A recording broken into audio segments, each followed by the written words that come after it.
made it. AV Jam #1. We came up with this idea a month ago, Kev, Noel and I, and we are super, super excited to be here now with our friends Iram. Hi, Iram.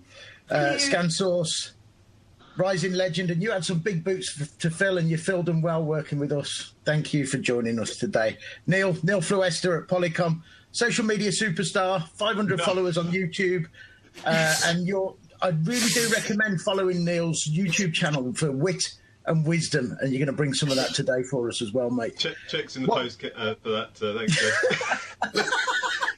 Thanks, Jeff. Because this is our first one, and the thing collectively the three of us have done the longest is video conferencing. My entry point into video conferencing was H320, and that kind of defines where I begin. And, you know, in my time, I've heard it called teleconferencing, video conferencing. Then everyone started calling it telepresence, and we're kind of back full circle to video conferencing again.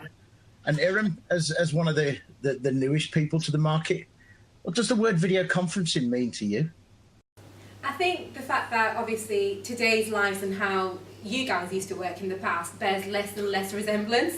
I don't mean that in an offensive way. In the past, I think younger colleagues have their tech obsessed ways, and we want that, and we want that in our work lives as well. So it's very important. So the communication that we have at home with our friends and family is done over FaceTime, and video calls are made at home as a way to communicate. So having that at work now is just normality and absolutely needed.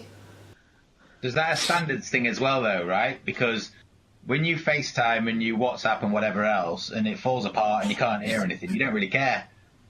But it's the YouTube effect, isn't it? I mean, we've come to respect low quality video of cats falling off of pianos and people falling over in the snow. And actually, when you come in and we were on this drive towards HD and the highest possible quality video, and now, because of things like YouTube, we're now, okay, fine, if it looks a bit rubbishy on a desktop or on WhatsApp on your phone, you kind of like, it's not too bad. You know, I think we've reduced our expectations a bit, I think, over the time. So.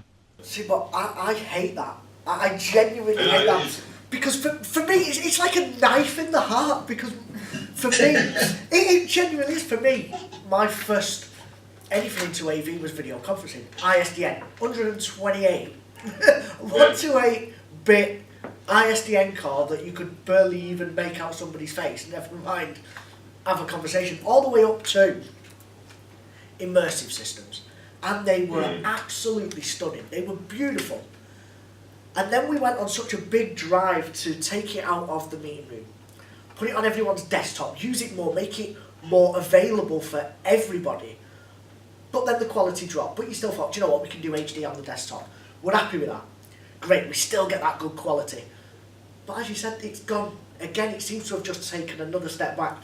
People now will use built-in webcams, built-in audio devices, because it just works. Fair enough, it works. But they're not bothered about the quality, because, and in all fairness, I'm the same, because you're at home, you're normally talking about a program, a product, a PowerPoint, or whatever you're looking at. You're actually concentrating more on the content than the person's face.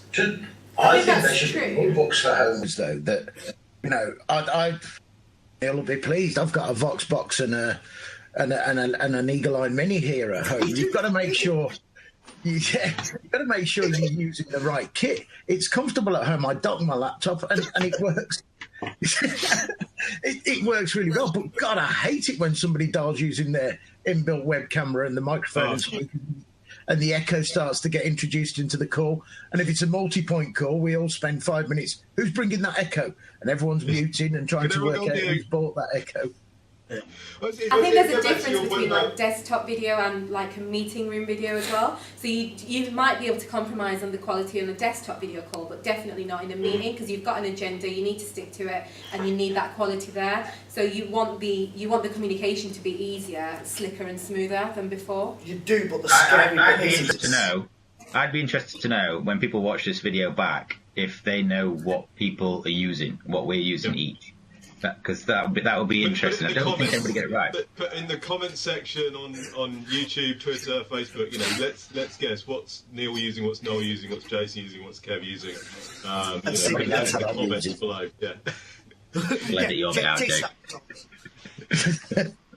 But I get that with desktop users and meeting rooms, but you're finding more and more now in the meeting room, people are just grabbing a laptop, putting a webcam on, and just huddling around them. Even in a room of this size, and that's the bit for me that hurts. It just hurts.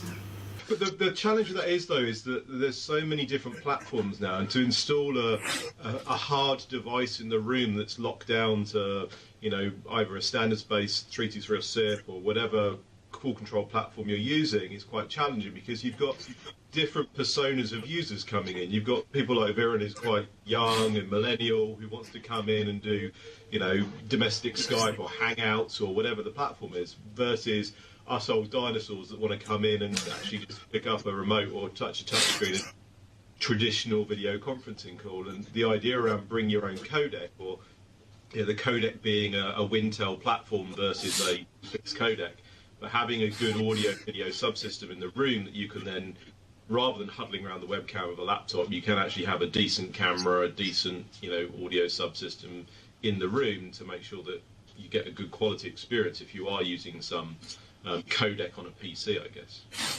For a while, I was obsessed about having an exec desktop at home, and I've had like the Tamberg 1700s and even Starleaf devices in the past, and I have gone soft codec now, but only with good high quality components attached to it. Kev, you've already said this in another jam. Good enough. Yeah, we're accepting good enough. No, we are accepting good enough, and I hate that. And it feels like with all the stuff that we're doing social media with other people in AV, everyone's feeling the same pain of just good enough. And it isn't good enough. That's the problem for me. It just isn't good enough. Even if you are going to bring, like you said, your laptop in to drive the system from a soft codec, we get that. There's enough processing power now in these to be able to tackle that, but huddling around a webcam just doesn't make sense. Adding something in USB that you can then go better audio, better video, that's what it's got to be, and I feel like we're losing that. It feels that it's becoming more, dare I say, more of a commodity item than something that people actually want and focus on. I need a proper VC system that gives me all this beauty and looks wonderful. It's just a bit of a plug and play and off you go, it feels at the minute. And that, what's the value? Yeah, what's the value if you're not? What's the point of sending video if the video's not of a reasonable enough quality? That means that you don't have to travel, or, you know, you're adding some kind of value of having a video stream over just a normal audio conference call. I don't think video calls are there to like replace face-to-face meetings, because obviously they still have the value and they are really important. But I think they should be seen as more to replace audio calls, because the sort of thing that everyone's going to value is human relationships, and that's always going to be universal. It's very important to have that sort of relationship, and I think it's better made over video than it is over audio. Yeah, brilliant. Yeah. So do we just stop on that line? That was just it. That's it. What's nice with that is we've said this for so many years. It's never going to replace face-to-face, but here's the benefits. It's kind of nice that you're seeing it being so new to it. Maybe all the preaching that we've done hasn't fell on deaf ears. Just to say, you know, there used to be these kind of ROI tools where you kind of go, right, how many times do you travel from here to here, fly from here to here, and then we'll pay off the VC system in 6 months, 12 months or whatever, because you won't travel at all. We'll ban you from travelling and you'll have to use the VC. And it just falls apart because people want those human-to-human connections. In reality, it's more of an enhancement. So if you used to travel 3 times a month, you would travel twice a month and do one on video, or you travel once a month, or, you know, you'd be able to meet that person more times in the month and have that relationship by being able to utilise the capabilities of video and sharing. It sits at the heart of the culture of an organisation if it's done right as well. Yeah. You know, you can walk an office floor and see people ignoring their meeting rooms, holding 4 or 5 participants all sat at 4 or 5 different desks, but in the same meeting. That one does baffle me though, I will be honest. Yeah, but then it doesn't really make sense for you all to crowd around the laptop either, does it? So if you have got a real VC system, like the ones that you guys do in these rooms, then it makes perfect sense for you to sit around the table. But to be honest, if I was using my laptop, I don't want people to stand around me. Yeah, that's people enough. Invasive personal space comes into the. Exactly. That's it. I think sometimes maybe, like I said, with it being a commodity, people are losing maybe some of the benefits of it. I mean, the benefits for us, for me, are massive, but we know that as our organisation, that it is massive. For a lot of people doing AV and resellers and integrators, it's massive, but yeah, I feel for end users I don't think people are losing the value of video conferencing. I think it's just become a normality where you might have seen it in the past where you didn't have video conferencing and then you get video conferencing, but for someone like me, it's always been there. So I don't, when it's always been there, you don't lose the value of it because you never knew what value it was to get something that you didn't have. If you understand what I like that. Yeah. I feel that. I'm having that one. Because I can imagine that in the past. I'm not saying your age, but people that are older, they must have like Jace. They must have communicated like over recording cassettes or writing letters, maybe. So with that, when Jace was introduced to the phone, when Jace was introduced to the phone, he was like, "Wow, this is interesting." I'll just fax you the data. Hang on. All right, I think that's. I think that's pretty good. I think we've nailed some good points there, and Neil, thanks for that. But let's just draw a line a bit against it before we offend anybody else. Thanks all for your time.